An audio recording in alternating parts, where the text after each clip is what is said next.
Mana Aqto'ning nayimizdagi xo'shamchilikning tangdiridan qashib keldim men bugun. Nima deyishimiz aka bugun? Necha yil kasb qilyaptilar? Men xo'shamchilik qilayotgan 24 yil bo'ldi. 24 yilni men kasbni qilib, bu Aqto'ning nayida 8 ta uy, mashinadan 4 nafaqa ekanman. Ya, unlar emas. Unda ashirmadim ha. Ashirmadim. Unda deb qo'ydim radiochi. Men bundan gap, men xo'sham yapaq qilib, men bizdan kesh bozorda Aqto'ning nayini eng oxirgi kelsak buni mishada ya o'rin talashmaydi bu aka. To'g'ri. Xo'shamlik yo'q. Talashmaymiz ha. Raqobatimiz yo'q. Raqobatimiz yo'q shu. Hamda futbollar mush xo'sham yeydigan deb o'ytag'idan bilan qiziltog' atay tushib mishani yeb ketadigan odamlarimiz ayrim. Qashqardimi keldi emasmi? Mana emasmi? Otishdimi kelgisvatqa? Otishdimi keldi anchimchi. Mush akamizningki mush xo'sham yapaq qilib penaltiga yapaq yizbaqlan qandara chiqadi. Unga dukan ishlab bakamiz. To'g'ri. Dinnim chiqaramiz do'konda. Do'konda Juseynam. Angizam balaqmanta, Jusey balaqmanta, go'sht balaqmanta. Voy, oziq chiqdi bu da. Andikinzam Seymanta. Seymanta. Angiz baxo, lampo. İşte qilmaymiz, tuydigan ayet. Tuydigan ayet tarqana baqpa. Unda olib qolsa, biyaniki do'konning adresini deb birma endi nima ish qilamiz deb faoliyat qilamiz, o'shan ichiramdik. Faoliyatni asraq qilamiz. Masalan, qanday qilamiz? Birini olsa bir tal sovuq qilamiz. Bir chim demasa, bir chimdan. Bir chimdan. Ikki chim demasa, ikki chimdan. Chimdan. 10 nesi 10 tal. Buni hamda cheklimiz bor. Masalan 10 talda eshib kesib bo'lmaydi. Bizga tamayman deb. Bizga tamayman. Boshqa xaridorlarimdan bunday meni qo'llayotgan xaridorlarimni nazorat qilib qo'ygim yo'q. Bugun sizlar kech tanib qoldik. Aytgan say chiqsa bu film 3-ni 24-kuni chiqsa, 24-25 2 kun aytgan qilaydi-da. Bir kun lakim. Unda 25 qildi.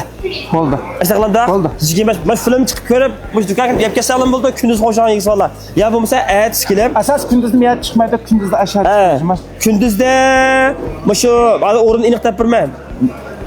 Kechda ham kesh bozor ichida o'rin bor. Undan qolsa adresini deb beray, mushu adresini ko'rib, kunduzi mushu o'ringa kechda maring bilalar. O'rnimiz Aqto'ndan ham yo ishlovchining cho'ng ishga o'tib qolsa promosh meychi sotgan birodarlar shuniki eng chatga. Bak bilamisiz, mayada bir Ruijin Nanda? Ruijin degan xatma va?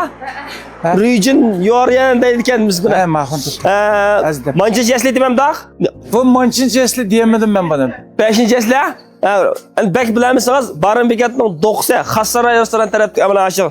Shu mushak kasak, musha yasliniki, mana mush qizal chiqqan yerdan mush chiqmas, undan keyin o'tib mushak qilamiz. Va maqsad mushak ketgan biz mushak qilamiz. Mush do'konga kelsa Alloh bo'ljiman talab qilsa. Yana bir gap. Men ma'qulni şu Aqto'nayda nay ishidagi balaga lampochi sotganlarga top va parcha taqdirimiz engizdan mana do'stxon qildiganligimi alayda faoliyatlar qilib birmiz. U bo'ldi ekan. Mishaga kelsa, ertadan boshlab kelganligiga bir tal bir narsa sotib olsa ham bir tal. Men ko'nglim bor bir kunlik erta bir kunlik. O bizda demisli bo'ldi. Ma ovoz qabul qilib oldim. Yo'q, mayli asha xafliqdan yanmayman. Ma'qul. At bir kun. Qanday vaqt kelsa bo'ldi soat 2:00. Deganda soat 8:00 dan tartib 8:00 kelsa, ama erta bir kun o'sha mening bildigan, meni qo'llaydigan, qo'llab kelgan xaridorlarimga ko'nglim bor. Bo'ldi. Ma'qul ismi, Jusey ismi, Montesmi nima esa bir narsa birni bir kunlik ko'nglim bor. Ma'qul, aynan qildi. Bundan olib qolsa, mesela o'choqda birini olib qolsa bir tal berayamlar. Yo'q. Ma'qul, mancha.